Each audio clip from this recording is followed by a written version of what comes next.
Hi అండి, అందరూ బాగున్నారా? ఈరోజు మెంతికూరతో పులావ్ చేద్దాము. మెంతికూర వేసానండి, ఒక 1 వీక్ అవుతుంది. మంచిగా వచ్చింది ఫ్రెష్గా. దీన్ని కట్ చేసేసి పులావ్ చేసేద్దాము. చాలా బాగుంటుంది మెంతికూర పులావు. ఇప్పుడు ట్రై చేయకపోతే ఒకసారి ట్రై చేయండి. చూసారా, ఇదంతా శుభ్రం కడిగేసి కట్ చేసి పెట్టేసుకోండి. అరకప్పు మిల్లీ మేకర్ తీసుకుని వేడి నీటిలో వేసి 10 నిమిషాల తర్వాత శుభ్రంగా ఒకసారి కడిగేసి ఇలా పిండేసి ఒక బౌల్లో వేసేసేయండి. తర్వాత ఆయిల్ హీట్ చేసి ఆయిల్ నెయ్యి వేసి వేడి చేసి తర్వాత బిర్యానీ స్పైసెస్ అన్నీ వేసేసేయండి. అవి కొంచెం వేగిన తర్వాత ఒక ఉల్లిగడ్డ 4 పచ్చిమిర్చి తరుగు వేసేసి బాగా వేగనివ్వండి. తర్వాత మనం కట్ చేసుకున్న మెంతికూర కూడా వేసేసి బాగా వేగనివ్వండి. ఇది ఆయిల్లో మంచిగా వేగిపోతే చేదు ఉండదు. తర్వాత మిల్ మేకర్ కూడా వేసేసి 2 టమాటాలు సన్నం తరుగు వేసేసుకుని ఫ్రెష్గా రుబ్బిన 1 స్పూన్ అల్లం వెల్లుల్లి పేస్ట్ వేసుకుని ఇవి మంచిగా వేగనివ్వండి.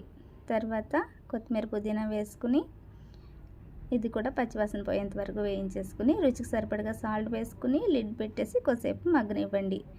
తర్వాత దీంట్లోకి 1 స్పూన్ ధనియాల పొడి 1 స్పూన్ గరం మసాలా వేసి బాగా ఫ్రై చేయండి.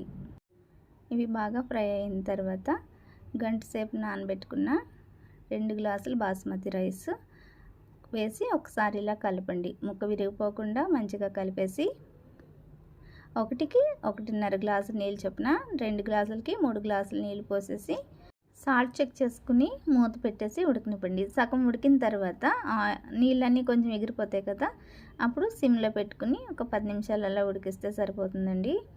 చూసారా, సగం ఉడికింది కదా. దీంట్లో పుదీనా కొత్తిమీర వేసేసుకుని పైనుంచి మనం కావాలంటే ఫుడ్ కలర్ వేసుకోవచ్చు. నేను అయితే ఫుడ్ కలర్ వేయట్లేదు. సగం నిమ్మ చెక్క అయితే ఇలా వేసేసేయండి.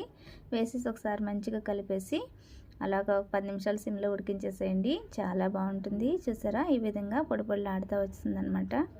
ఏ గ్రేవీ కర్రీతో అయినా తినచ్చు, లేదా చికెన్ వెజ్ ఏదేంతో తినచ్చు, లేదా చిల్ రైతో అయినా సర్వ్ చేసుకోవచ్చు. చాలా బాగుంటుంది. ఒకసారి ట్రై చేయండి. ఎప్పుడు ట్రై చేయకపోతే వీడియో నచ్చితే కనుక లైక్ చేయండి.